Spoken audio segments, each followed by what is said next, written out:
Sarah Martinez had been a nurse for 8 years, and she thought she'd seen everything. The late nights, the emergencies, the heartbreak of losing patients despite doing everything right.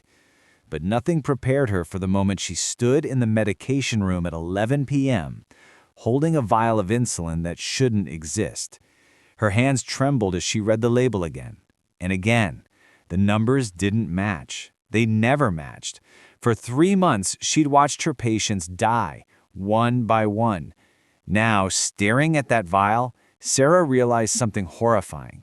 She might be next. Quick pause. Before we continue, tell us, where in the world are you watching from? If you're enjoying these stories, make sure to hit subscribe, because tomorrow's episode is absolutely mind-blowing. Sarah's alarm went off at 5:30 a.m. on a Tuesday morning, the same as every workday for the past 8 years. She moved through her routine with practiced efficiency. Shower, navy blue scrubs, coffee in a travel mug, 20-minute drive to Riverside Community Clinic. The building sat in a lower-income neighborhood on the east side of town, a single-story structure with peeling paint and a parking lot that needed repaving. But inside those worn walls, something vital happened. Healthcare for people who couldn't afford anywhere else. The clinic served about 300 regular patients, elderly folks on Medicare, families without insurance, workers whose jobs offered no benefits. Sarah knew most of them by name. She remembered their birthdays, their grandchildren, the stories they shared while she took their blood pressure. This wasn't just a job, it was a calling. Dr. Richard Mitchell had founded the clinic 25 years ago, and at 65, he still worked 6 days a week. Tall and lean with silver hair and kind eyes, he treated every patient with the same care he'd give his own family. Sarah had admired him since the day he'd hired her fresh out of nursing school, when bigger hospitals had turned her down. He'd been her mentor, her teacher, the gold standard she measured herself against. That Tuesday morning felt ordinary. Sarah arrived at 6 to prep the exam rooms. She checked supplies, reviewed the schedule, organized medical files. 12 appointments, a light day. The clinic wouldn't open until 7, giving her an hour of quiet to prepare. Martha Chen was scheduled first.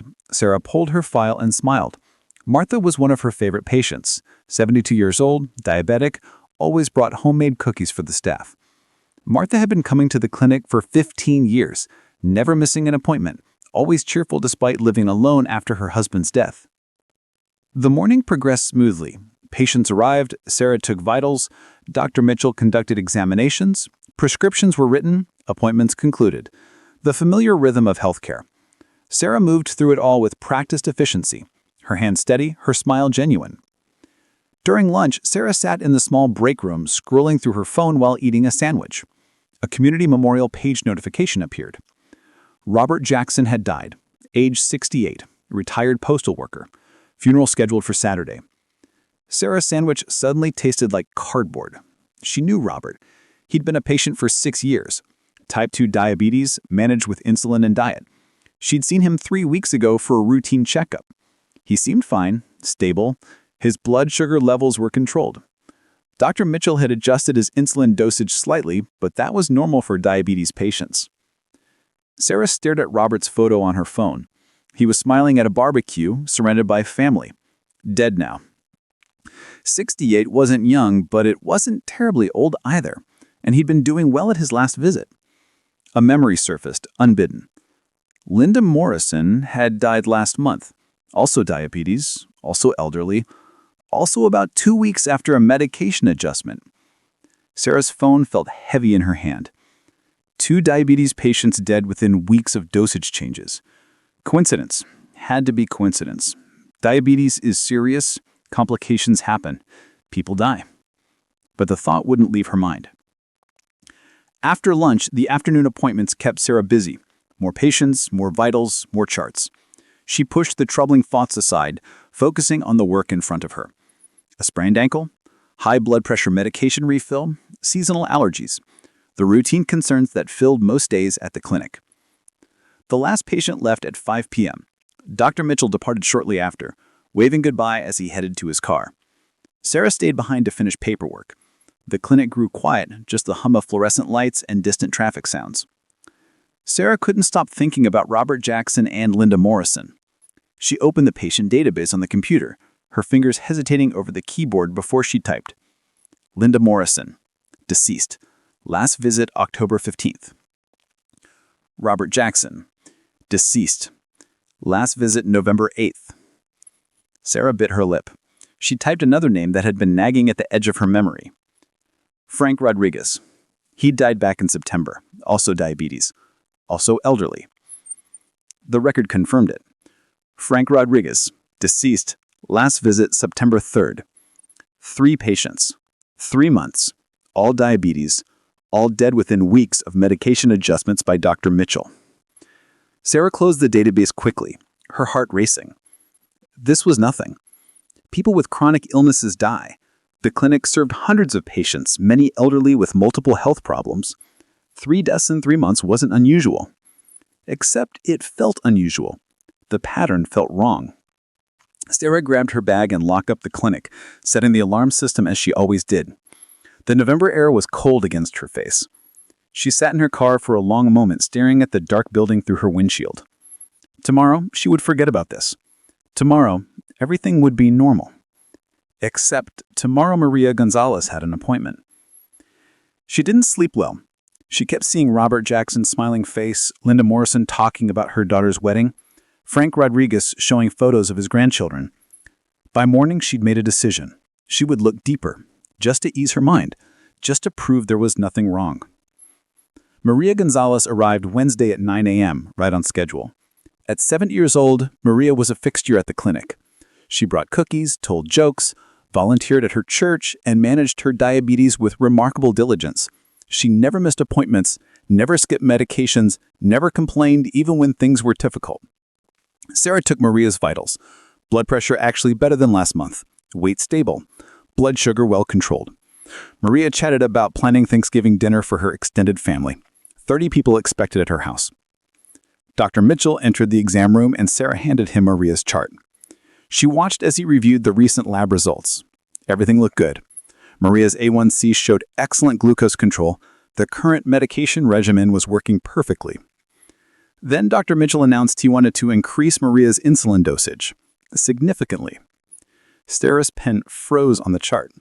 She looked at the lab results again. Maria's numbers didn't justify an increase. If anything, they suggested the current dosage might be reduced.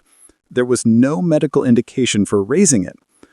But Dr. Mitchell was already explaining the change to Maria, his voice warm and reassuring. Preventative care, he said, getting ahead of potential complications. Maria nodded, trusting completely. She'd never questioned a doctor's orders in her life. Sarah wanted to speak up. The words formed in her throat, but she swallowed them. Dr. Mitchell was the doctor. He had decades of experience, multiple degrees, a sterling reputation. Who is she to question his clinical judgment? After Maria left with her new prescription, Sarah stood alone in the exam room, staring at the chart. She flipped through Maria's history. 2 years of excellent diabetes management, stable numbers, no complications. This dosage increase made no sense. Unless she was missing something medical that Dr. Mitchell understood. Sarah spent her lunch break in the records room. She pulled the physical files for Frank Rodriguez, Linda Morrison, and Robert Jackson. She spread them across the small desk and began comparing. All 3 had been long-term patients. All 3 had well-managed diabetes before their final visits. All 3 received significant medication adjustments in their last appointments. All 3 died within 2 weeks of those adjustments. Sarah photographed the relevant pages with her phone, her hands shaking. The cause of death for all 3 was listed as complications from hypoglycemia, too much insulin causing dangerously low blood sugar. But that could happen naturally with diabetes, couldn't it? Especially in elderly patients? Sarah returned the files and went back to work, but her mind was racing. That afternoon, she pulled up more records during quiet moments. She found 2 additional cases, 5 total deaths in 4 months, all following the same pattern. Friday afternoon, Maria called the clinic. She wasn't feeling well. Dizzy, shaky, confused. Sarah's blood turned to ice. Those were classic symptoms of hypoglycemia. She grabbed her keys, told the receptionist she had an emergency home visit, and drove straight to Maria's house. Traffic felt endless. Sarah's knuckles were white on the steering wheel. Please let Maria be okay.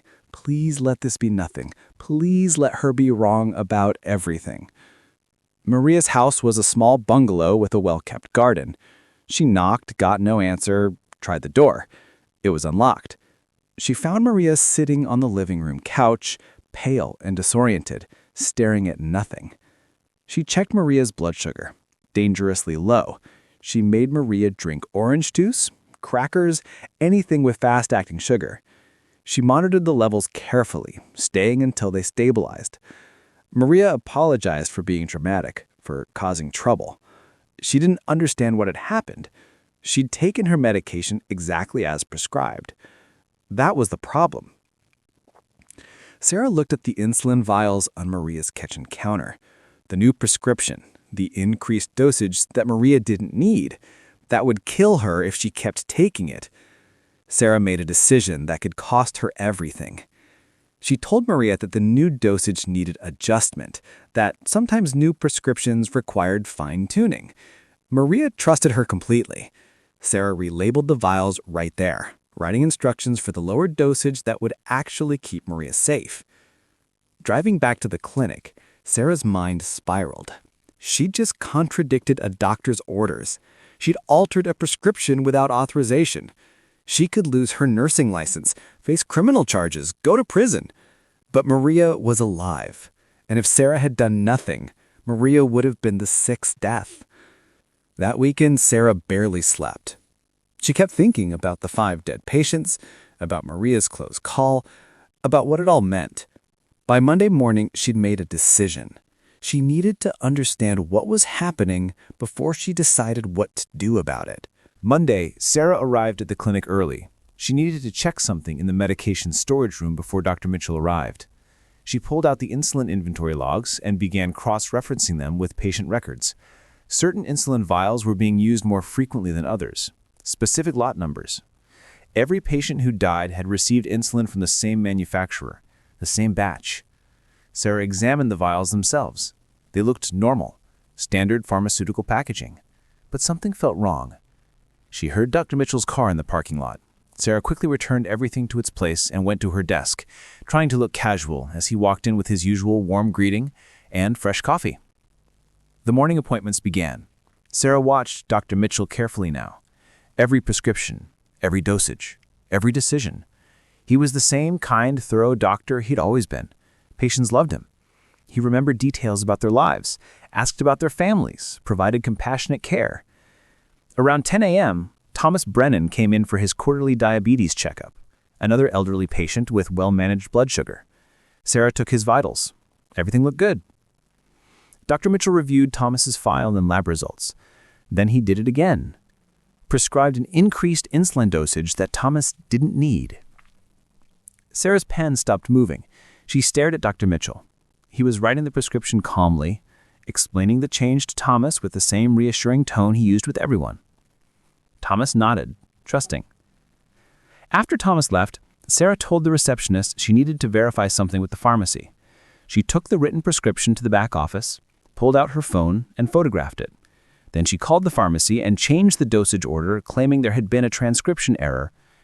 She was now actively sabotaging Dr. Mitchell's prescriptions, breaking protocols, violating regulations, risking everything. But she was saving lives. That afternoon, during a rare quiet moment, Sarah did something that terrified her. She broke into Dr. Mitchell's office. Her hands shook as she tried the desk drawers. Most were unlocked, containing ordinary supplies and documents, but one drawer was locked. Sarah knew where the spare keys were kept. She grabbed them, tried each one. The third key worked. Inside were files. Patient files, but not the official medical records. These contained personal information, social security numbers, insurance policies, bank accounts. Sarah pulled out her phone and started photographing pages. Frank Rodriguez, Linda Morrison, Robert Jackson. All the deceased patients were here, with detailed financial information. Her phone buzzed. A text from Dr. Mitchell. "Where are you? Need you in exam room 2. Sarah's heart nearly exploded.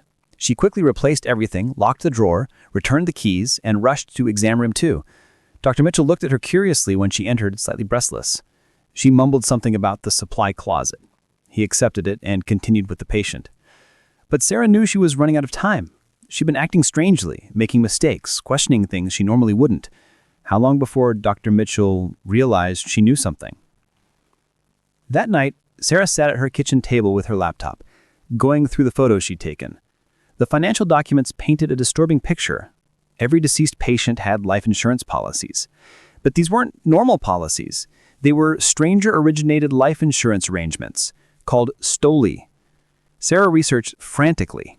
STOLI policies allowed investors to purchase life insurance on elderly individuals with their consent in exchange for immediate cash payments. The elderly person got money now, maybe at $10,000 or $20,000.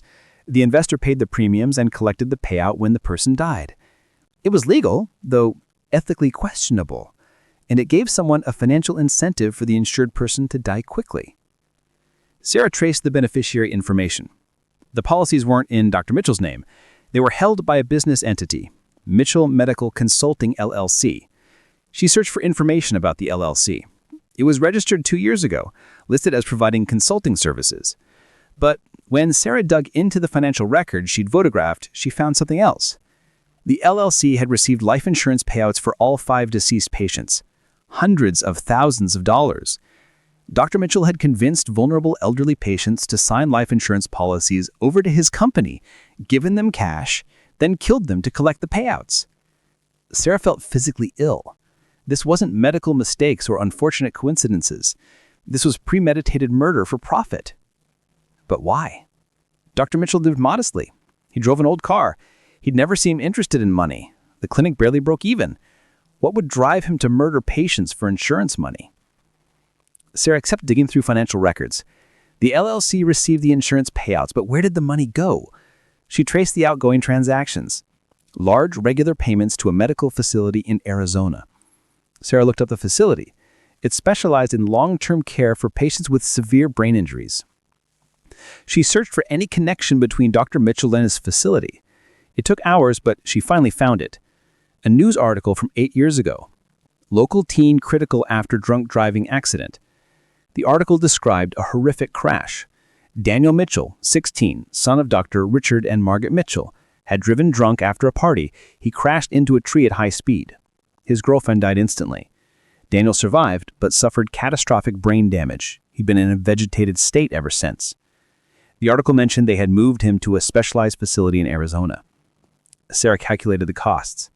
Long-term care for a brain-injured patient at a specialized facility could run $15,000 per month. That's $180,000 per year. For 8 years. Dr. Mitchell had murdered 5 patients to pay for his son's medical care. Sarah sat back, stunned. This wasn't greed, this was desperation. A father trying to provide for his son no matter the cost. But that didn't make it right. 5 people were dead. 5 families had lost loved ones, and Maria had almost been the 6th victim. Sarah needed to decide what to do. Report Dr. Mitchell to the police? That would destroy him, close the clinic, leave 300 patients without health care. But doing nothing meant more people would die. She was still wrestling with this impossible choice when her phone rang. Dr. Mitchell. Sarah stared at the screen. Should she answer? Her finger hovered over the button. Finally, she accepted the call. Dr. Mitchell's voice was calm, friendly. He was calling about a scheduling issue, needed to verify something. They chatted briefly, then he said something that made her blood run cold. Sarah, is everything all right? You've seemed distracted lately. If something's bothering you, you know you can talk to me. The concern in his voice sounded genuine. Maybe it was genuine. Maybe he really did care about her, even while murdering patients. Sarah assured him everything was fine, just tired. They said goodbye. He knew, or suspected. She'd been too obvious. Wednesday morning, Sarah went to work determined to maintain normalcy while figuring out her next move.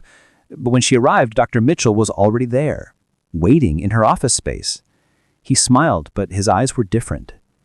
Sarah, we need to talk, he said quietly. They walked to his office. He closed the door. Then he opened the locked drawer and pulled out a file. I know you've been in here. Telling and preparing this story took us a lot of time. So if you're enjoying it, subscribe to our channel. It means a lot to us. Now back to the story. Sarah's heart hammered against her ribs. She couldn't speak. Dr. Mitchell sat behind his desk, looking tired, older than his 65 years. I know you've been photographing records. I know you changed Thomas Brennan's prescription and Maria Gonzalez's. I know you've been researching my business dealings. Sarah forced herself to breathe. Why are you doing this? Dr. Mitchell studied her for a long moment. Come with me. There's something you need to see. Every instinct screamed at Sarah to run, but she needed to understand. She followed him to his car. They drove in silence for 15 minutes to a residential neighborhood. Dr. Mitchell pulled into the driveway of a modest two-story house. "This is your home," Sarah said. "Yes, come inside." Sarah followed him through the front door, her phone in her pocket, her thumb hovering over the emergency call button. Dr. Mitchell led her upstairs to a bedroom converted into a medical space. Hospital bed, IV stands, monitors. And in the bed, a woman who barely looked alive. Margaret Mitchell, Dr. Mitchell's wife. She was asleep or sedated, her breathing shallow. She couldn't have weighed 90 pounds. Her skin had a yellowish tint, end-stage cancer. "She has days left," Dr. Mitchell said, his voice cracking. "Maybe a week. The experimental treatment stopped working 3 months ago, but I kept trying. I kept hoping." Sarah stared at the dying woman. "You killed 5 people to pay for treatment that didn't even work?" "I killed 5 people who were already dying," Dr. Mitchell said. "Frank Rodriguez had congestive heart failure, 6 months to live. Linda Morrison had stage 3 kidney disease. Robert Jackson's COPD was so severe he could barely walk. They were on borrowed time. I just accelerated it." "That's not your choice to make," Sarah said, her voice shaking. "No," Dr. Mitchell agreed, "it's not. But when faced with losing everyone you love, you'd be surprised what choices you're willing to make." He walked to his wife's bedside, took her hand. "Margaret taught school for 40 years, touched thousands of lives. She deserved a chance to fight. And Daniel made one mistake as a stupid teenager. He doesn't deserve to spend the rest of his life in a minimal care state facility where they'll let him die from neglect." "Are you paying for Daniel's care too?" Sarah asked. "For 8 years. The Arizona facility cost $15,000 a month. Margaret's treatment was another $50,000 a month until recently. We exhausted our savings, our retirement, everything. The insurance policies were the only way." Sarah felt tears on her face. "And Frank Rodriguez, Linda Morrison, they didn't deserve a chance?" Dr. Mitchell didn't answer. He just stood there holding his wife's hand, his shoulders shaking. Finally, he turned to Sarah. "I'm not asking for forgiveness. I'm asking for time. Give me 1 week. That's all Margaret has left. Let me be with her when she dies. Then I'll turn myself in. I'll confess everything." "1 week?" Sarah repeated. "What about your other patients? How many more do you plan to kill?" "None," Dr. Mitchell said firmly. "I've stopped. As of last week, the policy on Thomas was supposed to be the last, but you intervened, and you were right." "I can't just trust your word," Sarah said. "Then stay," Dr. Mitchell said. "Move into our guest room. Monitor every prescription I write. Change any dosages you think are wrong. I won't stop you. I'm giving you complete authority." Sarah stared at him. "You're asking me to cover up 5 murders?" "I'm asking for mercy," Dr. Mitchell said quietly. "Not for me, for Margaret. Let her die without knowing her husband became a murderer trying to save her." Sarah looked at the dying woman, at the desperate husband, at the impossible situation. "I need guarantees," Sarah said. "I document everything. If you break your word, I go straight to the police." "Agreed," Dr. Mitchell said. Sarah spent the next 3 days essentially living at the Mitchell house. She went to work with Dr. Mitchell each morning, reviewing every single prescription before it went to the pharmacy. Every evening she returned to help care for Margaret. Hospice nurses came twice a day, but Margaret needed round-the-clock attention. Sarah found herself administering pain medication, adjusting oxygen, monitoring vitals. The same care she'd given to hundreds of patients, now given to the wife of a murderer. Margaret was mostly unconscious, but during brief lucid moments she would open her eyes and smile weakly. She didn't know anything about what her husband had done. She just existed in a morphine haze, slowly fading. Sarah watched Dr. Mitchell with his wife during those 3 days. The tenderness, the love, the grief. This was the same man who'd methodically killed 5 patients. It disturbed Sarah how human he was. Monsters were supposed to be easy to hate. On the 3rd evening, Friday, Sarah was in the Mitchell home office reviewing files when she noticed something in the documents she'd photographed. Bank statements from the LLC showing the insurance payouts and where the money went. Most went to Daniel's care facility and Margaret's treatment, but there were other payments, large amounts going somewhere else. Sarah traced them. The payments went to another account, and from there to various recipients, medical suppliers, pharmaceutical companies. One recurring payment caught her attention, $5,000 monthly to M. Chen Holdings. M. Chen. Sarah knew that name. Martha Chen, the elderly patient who brought cookies every month. Why would Dr. Mitchell be paying Martha Chen $5,000 a month? Sarah's hands shook as she searched for more information. Martha Chen Holdings was registered as a business entity in Delaware. Managing member, Martha Chen. Martha wasn't receiving payments, she was part of the business. Sarah felt like the floor had dropped out from under her. She pulled up Martha's patient file on her phone.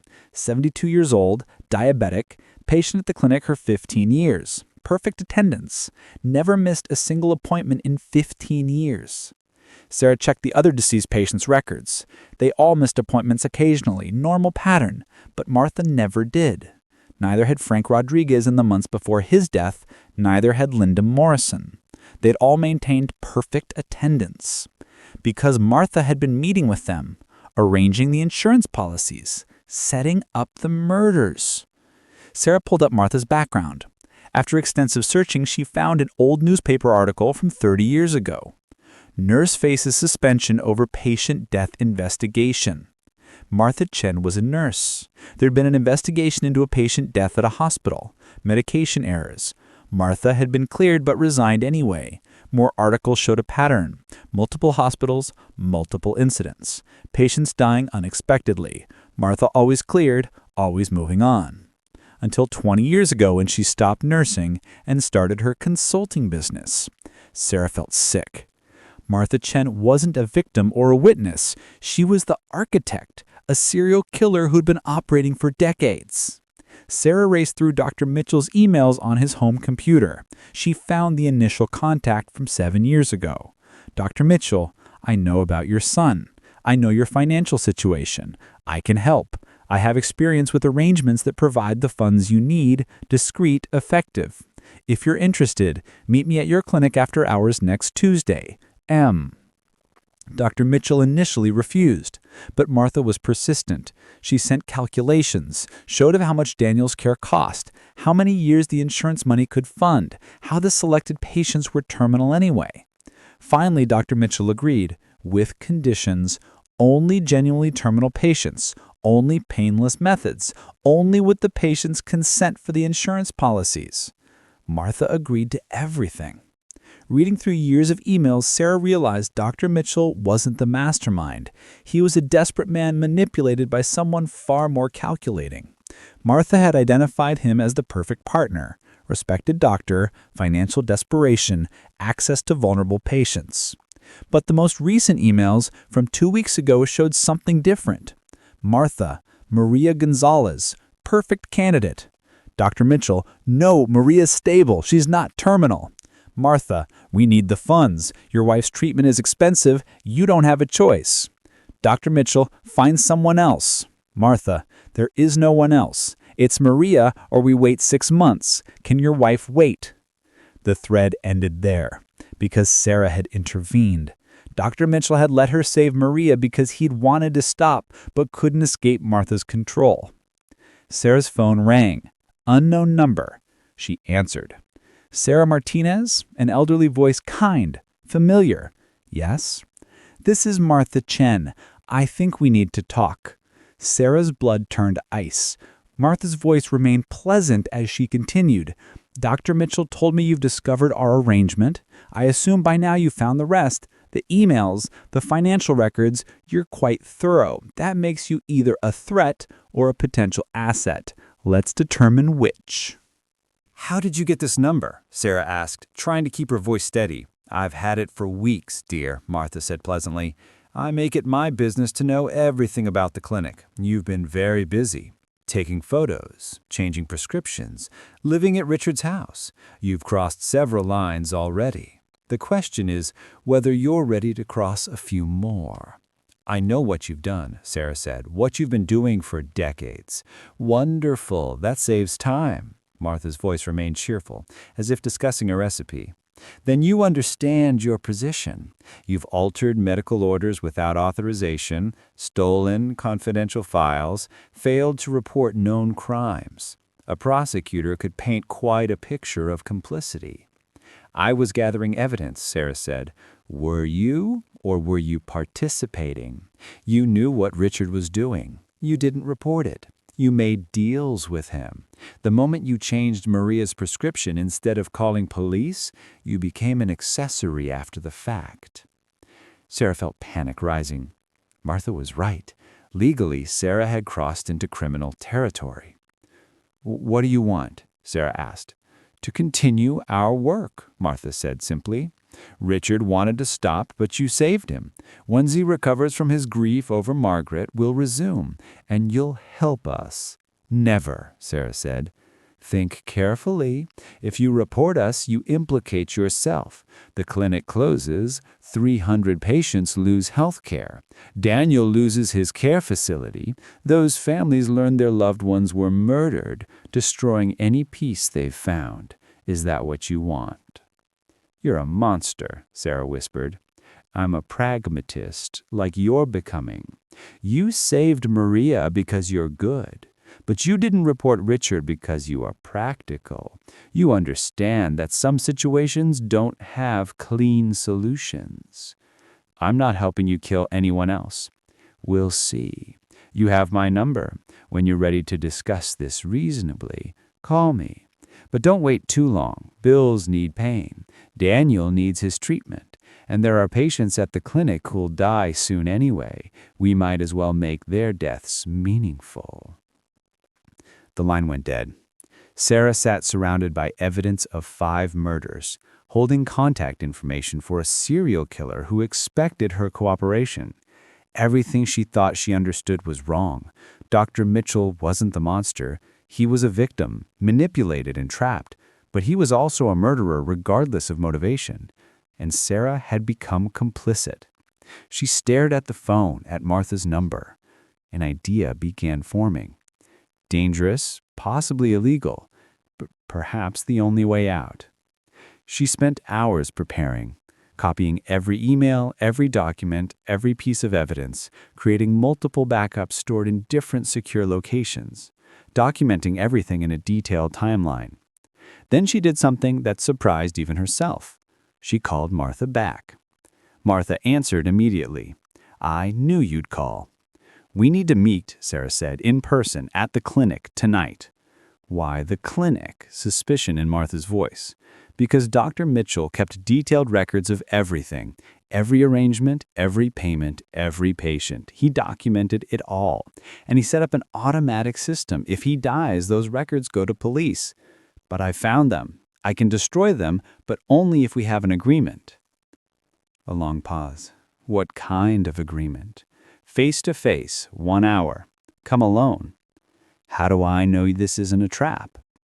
How do I know you won't kill me? Sarah countered. Both of us have something to lose. 1 hour. Then we figure out how to move forward. Another pause. Fine. But if I sense anything wrong, I disappear, and those records you mentioned will mysteriously find their way to the medical board with your name as an accomplice. Understood. See you soon. Sarah hung up and immediately called another number, one she looked up earlier. Detective James Rodriguez, son of Frank Rodriguez, Dr. Mitchell's first victim. The detective answered groggily. Detective Rodriguez? Detective, my name is Sarah Martinez. I'm a nurse at Riverside Community Clinic. I have information about your father's death and 4 others. I need your help, but we don't have much time. Rustling sounds. What are you talking about? Your father was murdered. So were 4 others.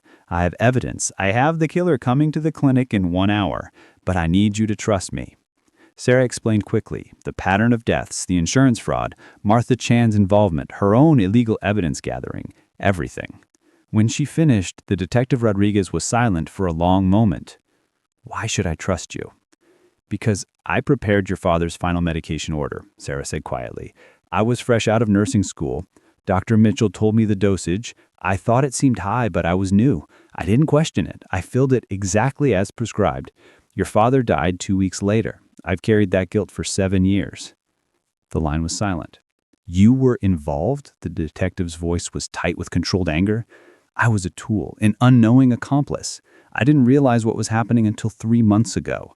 I spent every day since trying to stop it without destroying everything good that remains." "Nothing good remains after 5 murders," Detective Rodriguez said coldly. 300 patients rely on that clinic. They have nowhere else to go.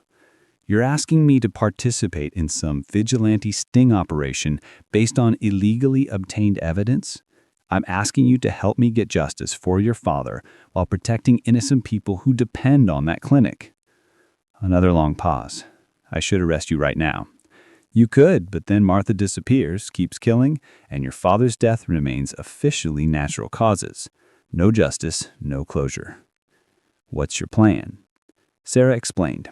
The detective would hide in Dr. Mitchell's office with the recording equipment. Sarah would meet Martha, get her talking, get her to confess. The detective would capture everything, then make the arrest. "This won't hold up in court," Detective Rodriguez warned. "It's enough for an investigation. Once you have her confession, you can get warrants for everything. The emails exist, the financial records exist, the evidence is there. You just need probable cause." Detective Rodriguez sighed heavily. "This is the worst idea I've heard in 15 years of police work. Is that a yes? Meet me at the clinic in 20 minutes. If this goes wrong, you're going to prison." "I understand. Thank you, Detective." 20 minutes later, Sarah and Detective Rodriguez stood in the dark clinic. He looked at her with an expression between disgust and desperate hope. "If this woman is as dangerous as you say, we need backup."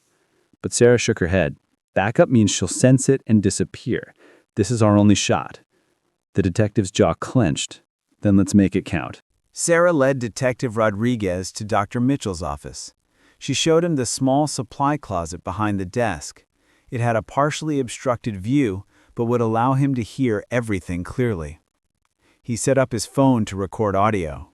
Not perfect, but all they had on short notice. "Remember," Detective Rodriguez said quietly, "get her talking. Get her to admit specific murders. Names, dates, methods. Detail is everything." Sarah nodded, her throat too tight to speak. "And Sarah," the detective added, his hand briefly on her shoulder, "if this goes wrong, if she tries anything, you scream. I'll be out in 2 seconds. Understood?" "Okay," Sarah whispered. She left the office and went to the main reception area. She turned on minimal lighting, creating shadows that made the empty clinic feel ominous, like a stage set for something terrible. Martha arrived exactly on time. Sarah watched through the window as an old sedan pulled into the parking lot. Martha emerged looking exactly as she always did. Elderly, pleasant, the kind of woman you'd see at church or the grocery store. She carried a large purse and walked with a slight limp that Sarah now recognized as mostly theatrical. Sarah unlocked the door and let her in. "Sarah, dear," Martha said warmly, as if this were a social visit. "Thank you for agreeing to meet. I know this situation must be stressful for you." "This way," Sarah said, leading Martha toward Dr. Mitchell's office. "The files are in here." They entered the office. Sarah closed the door and gestured for Martha to sit. Sarah remained standing near the door, positioning herself between Martha and the exit. Martha looked around with obvious familiarity. "I've been in here many times. Richard and I would meet after hours to discuss our arrangements. Such a dedicated man. Tragic what's happening with Margaret." "Is it?" Sarah asked. "You pushed him to target Maria when she wasn't even terminal. You threatened him when he tried to stop." Martha's pleasant expression didn't waver. "I gave him options. He made choices. Just as you are making yours now. Where are these records you mentioned?" Sarah pulled out a USB drive and held it up. Everything's on here. Emails, financial records, patient files. Martha's eyes fixed on the drive with undisguised hunger. May I see it? First, I need to understand how this works. The whole system. If I'm taking over Dr. Mitchell's role, I need to know everything. Martha smiled, warm and indulgent. Of course, dear. It's actually quite elegant. Would you like me to start from the beginning? Please, Sarah said, her heart pounding. Martha settled into the chair, getting comfortable. I've been doing this for 32 years. Started as a nurse, just like you. I watched patient after patient die in hospitals. Watched families struggle with bills. Watched insurance companies profit from suffering. It seemed wasteful. All that death and no one benefiting except corporations. She paused, as if expecting agreement. Sarah remained silent. My first was accidental. Terminal cancer patient, suffering terribly. I made a medication error. Too much morphine. He died peacefully, much sooner than expected. His family was relieved. They thanked me for taking such good care of him. That's when I realized death could be a mercy. But you didn't stop with mercy killings. No, I agreed. I discovered something interesting. That patient had life insurance. His family received a substantial payout. It changed their lives, paid off debts, sent a grandchild to college. Real good came from his death. That's when I saw the bigger picture. Martha leaned forward, eyes bright. What if we could systematize it? Identify patients dying anyway, help them die peacefully, and ensure their deaths provided maximum benefit, not just to families, but to people desperately needing funds. People like Richard with a son requiring expensive care. You're talking about murder for profit, Sarah said flatly. Resource allocation. These patients were going to die. I didn't create their terminal diagnoses. I controlled timing and ensured their deaths served a purpose. Frank Rodriguez was dying from heart failure, very advanced. His cardiologist gave him 6 months maximum. I approached him about insurance, explained he'd receive $20,000 immediately. He was thrilled. Used it to take his grandchildren to Disney World. 2 weeks later, Richard adjusted his medications, and Frank died peacefully. The policy paid $250,000. I took my 70% consulting fee. Richard got 30% for Daniel's care. Everyone won. Except they died, Sarah said. They were already dying, Martha repeated patiently. You're young. You think every death is tragedy.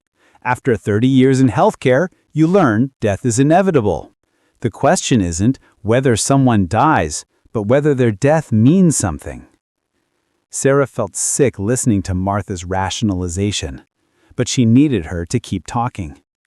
How did you find Dr. Mitchell? Research. I look for doctors in vulnerable positions, financial pressure, access to elderly patients, enough reputation to avoid suspicion. Richard was perfect. His son's bills were crushing him. Margaret's diagnosis added pressure. He was desperate enough to listen, ethical enough to have boundaries. I knew I could work with him. You manipulated him, Sarah said. I offered a solution, Martha countered. He chose to accept, just as you are choosing now. And really, you don't have much choice. You've already participated, changed prescriptions without authorization, concealed evidence. You're already complicit. The only question is whether you become a partner or a liability. What if I refuse? Martha's expression hardened slightly. Then you go to prison alongside Richard. I have records too. Photographs of you in Richard's office, copies of prescriptions you altered. I've been documenting your involvement for weeks. If this arrangement ends, we all go down together. Mutually assured destruction. Survival. I don't want to harm you, Sarah. You're a good nurse, dedicated, smart.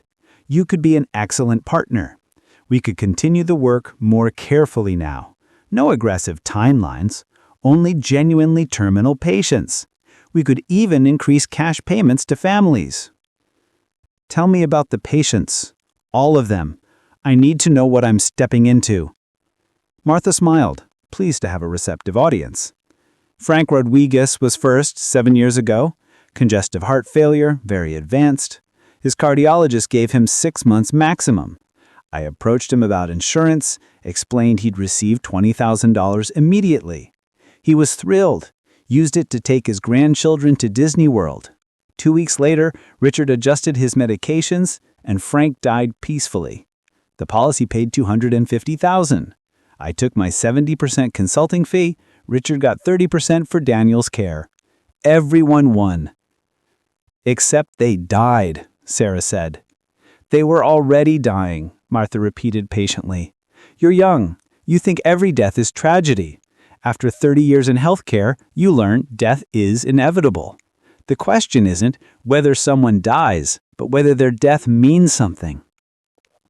Sarah felt sick listening to Martha's rationalization, but she needed her to keep talking. What about the insulin? How did you ensure it looked natural? Simple overdose. Insulin is tricky. Too much causes hyperglycemia, which can be fatal. But in elderly diabetics, it looks like natural disease progression. The key is timing. You give increased dosage, they take it for a week or two, their chemistry shifts, and then one night their blood sugar drops too low. They sleep and don't wake up.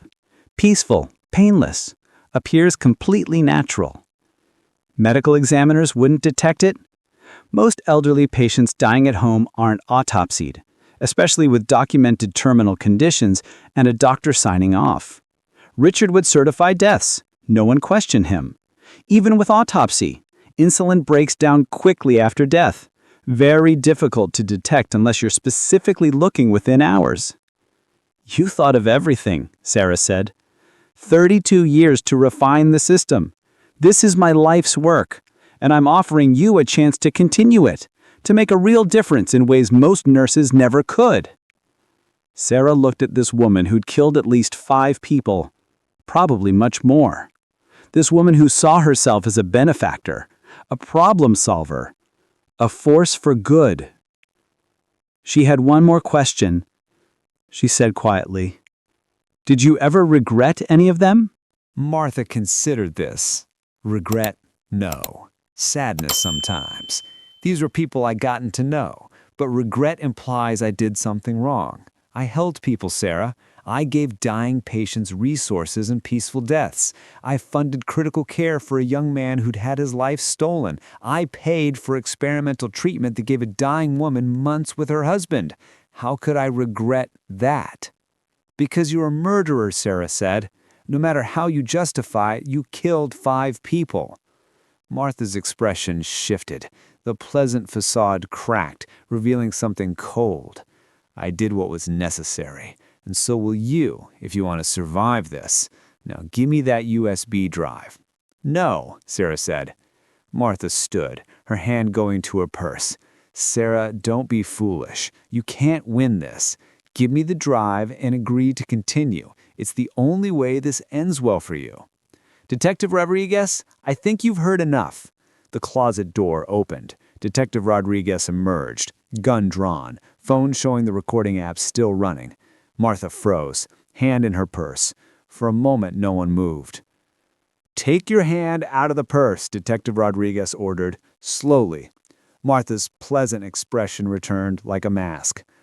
Detective Rodriguez, Frank's son. I should have known. Sarah, clever girl, though this changes nothing.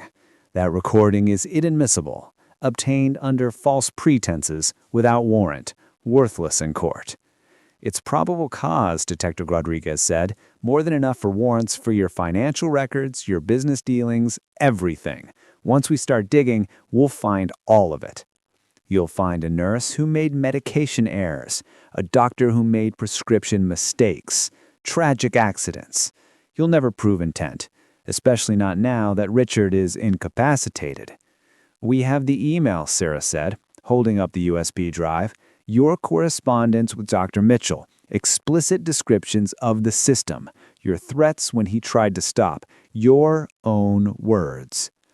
Sarah plugged the USB into the computer and pulled up emails. She turned the screen toward Martha. March 15th, quote, The insulin method is foolproof if executed correctly. Ensured dosage is high enough to cause overnight hypoglycemia, but not so high it triggers immediate symptoms. I've done this 37 times. It always looks natural." End quote. Your email, Martha. Your account. Color drained from Martha's face. 37, she whispered. 37, Detective Rodriguez said, his voice tight with rage. How many others? How many other doctors did you manipulate? How many other clinics? Martha said nothing. She stared at the email, at evidence of her own words. "Take your hand out of the purse," Detective Rodriguez repeated. "Now." Martha slowly withdrew her hand. She held a syringe. "Put it down," the detective ordered. "This?" Martha looked at the syringe fondly. "Just insulin, detective. The same medicine I've used so many times, though this dose is concentrated, enough to kill very quickly. I always carry it just in case." "In case of what?" Sarah asked, though she knew. "In case I need a quick exit," Martha said. "I've lived a long life, done important work. I'm not going to prison. I'm not letting you destroy everything I've built." She raised the syringe toward her arm. Detective Rodriguez moved fast, crossing the room in 2 strides. But Martha was faster. She jammed the syringe into her arm and pressed the plunger. "No!" Sarah rushed forward, but too late. Martha staggered. Detective Rodriguez caught her as she fell, lowering her to the ground. Sarah dropped to her knees, checking Martha's pulse, already racing, erratic. "Call 911, Sarah shouted. Detective Rodriguez was already on his phone. Sarah tried to keep Martha conscious, talking to her, but her eyes were rolling back. Massive insulin overdose. Without immediate treatment, minutes left. "Why?" Sarah asked desperately. "Why did you do it?" Martha's lips moved. Sarah leaned closer. "Because someone has to make the hard choices," Martha whispered. "Someone has to." Her voice trailed off. Breathing became labored. Paramedics arrived 6 minutes later. They administered glucagon, started IV, worked frantically to reverse the overdose. But it was too much, too fast. Martha Chen died in the clinic, surrounded by the tools of healing she'd twisted into weapons. The investigation that followed was relentless. Police discovered Martha's web went deeper than anyone imagined. 7 states, 14 doctors, not 5 victims, not even 37. Detective Rodriguez found evidence of 83 deaths over 32 years, and Sarah realized with growing horror that she'd only uncovered the smallest fraction of Martha's legacy. The days after Martha's death became a blur of police interviews, depositions, and revelations that kept getting worse. Detective Rodriguez led the investigation personally. He obtained warrants for Martha's home, her business records, her storage units. What they found painted a picture of systematic serial killing spanning 3 decades. Martha had kept meticulous records, ledgers documenting every arrangement, photos of victims, detailed notes on methods, insurance policy documents, email correspondence with multiple doctors in 7 different states. She'd been running a national operation, identifying desperate doctors and manipulating them into partnerships. Dr. Mitchell wasn't her first partner. He wasn't even her 10th. Martha had been recruiting doctors for years, each one thinking they were the only one, each one trapped by their own complicity. The final count was staggering. 83 confirmed victims. Probably more that would never be identified. Elderly patients who died naturally over 3 decades, their deaths certified by trusted doctors, their families never suspecting murder. Sarah sat in Detective Rodriguez's office 2 weeks after Martha's death, looking at the wall of photos. 83 faces, 83 lives, each one someone's parent or grandparent, each one trusting medical professionals to care for them. "I should have acted sooner," Sarah said quietly. "I should have reported Dr. Mitchell the moment I suspected." Detective Rodriguez shook his head. "If you had, we'd have gotten Mitchell but missed Martha. She would have disappeared, set up elsewhere, kept killing. Your way got us both." "But I became complicit," Sarah said. "I altered prescriptions without authorization. I concealed evidence. I participated in an illegal sting operation." "You saved Maria Gonzalez's life. You stopped an active serial killer. You prevented future murders. Yes, you broke rules, but you got justice for 83 victims, including my father." Sarah looked at him. "Does it feel like justice?" Detective Rodriguez was quiet for a long moment. "I don't know. My father is still gone. Finding out he was murdered doesn't bring him back, but at least now I know the truth. At least the person responsible won't kill anyone else." The medical board held hearings over the next month. Sarah's nursing license was reviewed. The board examined her actions: unauthorized prescription changes, accessing confidential files, concealing crimes, participating in an unapproved investigation. They also examined the results: 1 life saved, 1 serial killer stopped, 83 murders solved. The board deliberated for hours. Their decision: Sarah would retain her license with a formal reprimand and mandatory ethics training. She operated in a gray area between heroism and vigilantism, they said, but ultimately her actions protected patient welfare. Sarah didn't feel vindicated. She felt exhausted and forever changed. Dr. Mitchell survived his suicide attempt, but with severe damage. The drug overdose left him with impaired kidney function and neurological issues. He faced 13 counts of first-degree murder in his jurisdiction, with other states preparing their own charges as Martha's records revealed his involvement in additional deaths. His trial was scheduled for the following year. He would likely spend whatever life he had left in prison. Margaret Mitchell had died while Sarah was dealing with Martha, peacefully in her sleep, never knowing what her husband had done. Dr. Mitchell wasn't allowed to attend her funeral. He watched from his hospital bed, handcuffed to the rail, a guard posted outside his door. Daniel Mitchell remained in the Arizona facility. The state took over his care when his father's assets were seized. He continued receiving treatment, unaware of everything that had happened, unaware that his father had killed 13 people to keep him alive. The clinic closed during the investigation. 300 patients lost their healthcare provider. Some found other options. Many didn't. Sarah received dozens of calls from frightened elderly patients asking where they should go, what they should do. Sarah had no answers. 6 weeks after Martha's death, Sarah received an unexpected call. A community health foundation had been following the case. They were interested in reopening Riverside Community Clinic under new management with proper oversight and sustainable funding. They wanted Sarah to serve as director of nursing and help rebuild Riverside. Sarah stood in the empty clinic building for the first time since that terrible night. Everything had been cleaned, investigated, prepared for a fresh start. All the ghosts supposedly exorcised. But Sarah still saw them. Frank Rodriguez in exam room 1, Linda Morrison in exam room 2, all 13 victims Martha and Mitchell had killed. All 83 victims Martha had killed over her career.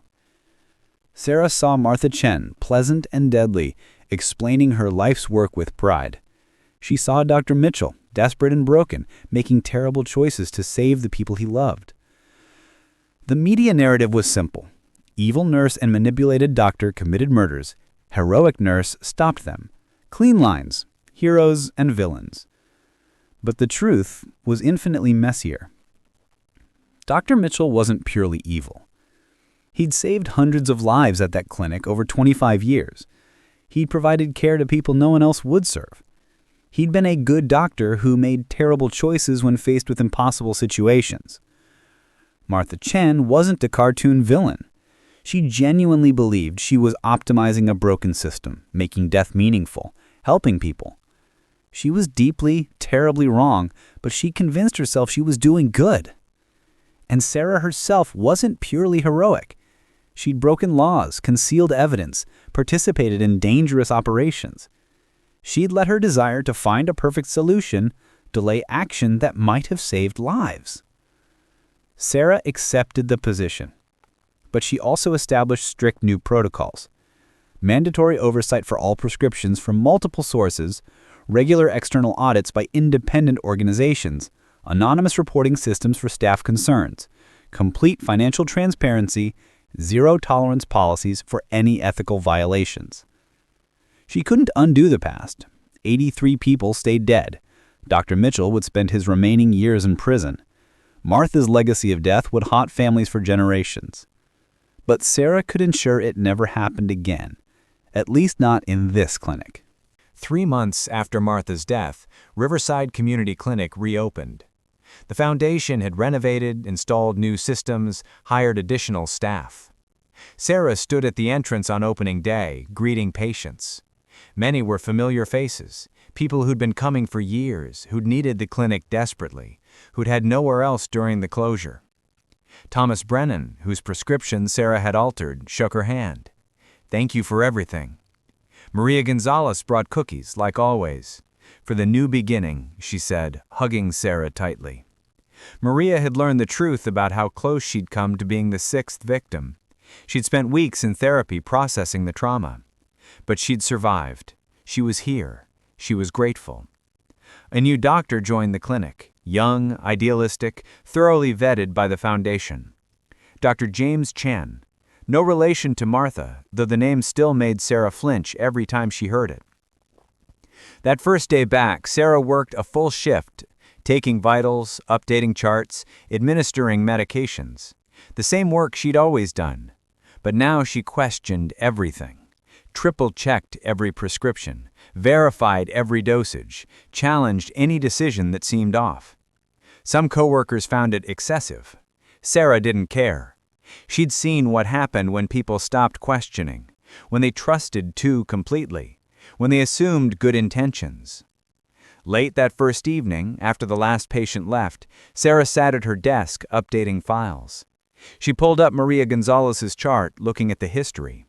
The date Dr. Mitchell had prescribed the dangerous increase. The date Sarah had intervened. Sarah had saved Maria's life. That was undeniable. But she'd also let 13 others die while gathering evidence and trying to find a perfect solution that didn't exist. What if she'd acted sooner? After the 3rd death? The 5th? How many lives could she have saved? These questions would haunt her forever. There were no good answers. Sarah closed the chart and looked around the empty clinic. This place had been a source of both healing and horror. It had saved hundreds of lives and taken 13 in her community alone. It represented both the best and worst of what medicine could be. Now it was getting a second chance. Sarah was getting a second chance. She couldn't bring back the dead. She couldn't erase her mistakes. She couldn't transform the impossible choices she'd faced into simple right and wrong decisions. But she could move forward differently. She could honor the victims by ensuring their deaths meant something, not in Martha's twisted way, but truly, by being better, by questioning more, by never assuming good intentions justified harmful actions. Late that first evening, after the last patient left, Sarah turned off her desk lamp and prepared to leave. Tomorrow would bring more patients, more challenges, more difficult decisions. But she would face them with eyes wide open. She learned uncomfortable truths. There were no pure heroes in her story. Not her, not Dr. Mitchell, certainly not Martha. Just human beings, making choices under pressure. Some choosing compassion, and others choosing horror. The best she could do was choose compassion again and again, especially when it was difficult. Sarah locked the clinic door and walked to her car. The night air was cool and refreshing. She sat in the driver's seat for a moment, looking back at the building. The work would continue. Imperfect people trying to do good in an imperfect world. It wasn't a satisfying Hollywood ending, where evil was vanquished and good triumphed completely. But it was real. Sarah had learned that moral complexity doesn't excuse inaction, but it does demand thoughtfulness. She'd learned that following rules blindly could be as dangerous as breaking them recklessly. She'd learned that sometimes protecting the innocent meant accepting personal risk and moral ambiguity. Most importantly, she'd learned that ordinary people in extraordinary circumstances were capable of both tremendous good and terrible evil. The difference wasn't in who they were, but in the choices they made when pressured. Dr. Mitchell had chosen to protect his family at any cost. Martha had chosen to view human lives as resources to be allocated. Sarah had chosen to act imperfectly rather than remain paralyzed by seeking perfection. The families of the 83 victims would never fully recover. Some were grateful for truth, however painful. Others wished they'd never learned their loved ones were murdered. Sarah had attended notification meetings, facing anger and grief from people whose trust was betrayed by the medical system they'd relied on. Robert Jackson's widow had looked at Sarah with hollow eyes. "Why didn't you stop it sooner?" Sarah had no good answer then, she still didn't. But she had Maria Gonzalez alive. She had Martha Chen stopped. She had a clinic reopening with proper safeguards. She had lessons learned in the hardest possible way. Sarah started the engine and drove home, carrying the weight of 13 deaths and 1 saved life, ready to face tomorrow's moral complexities. Because that's what being truly human meant.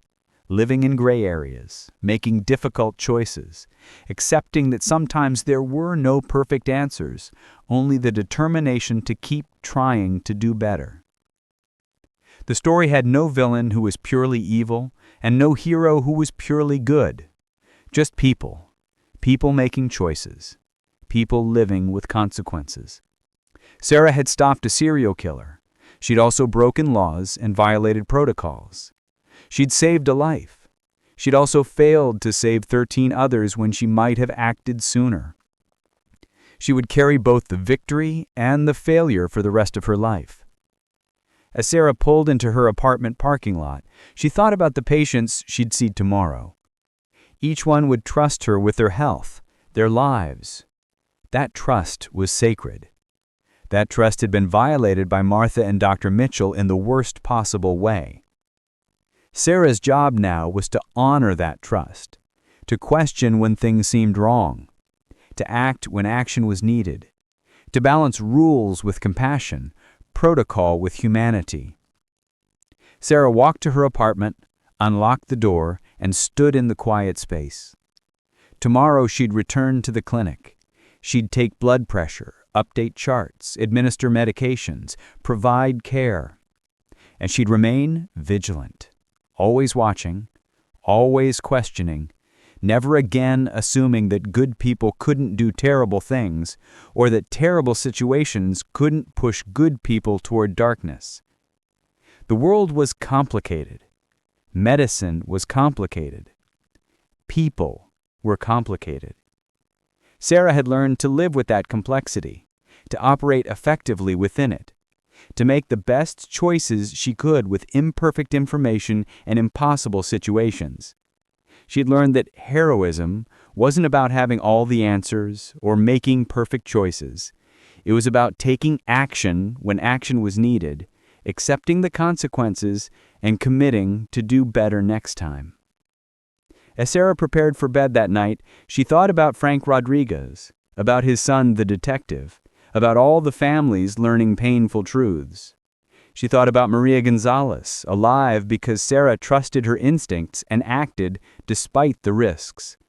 She thought about the clinic reopening, serving patients who desperately needed care, operating with new safeguards designed to prevent another Martha Chen. And she thought about tomorrow, another day of work, another chance to honor the lives lost by protecting the lives entrusted to her care. Sarah turned off the light and closed her eyes. The ghosts would always be with her. 13 faces. 83 faces. The weight of knowledge that came too late for some and just in time for others. But she would carry that weight. She would learn from it. She would use it to be better, to do better, to ensure that the victims' deaths meant something beyond Martha's twisted rationalization.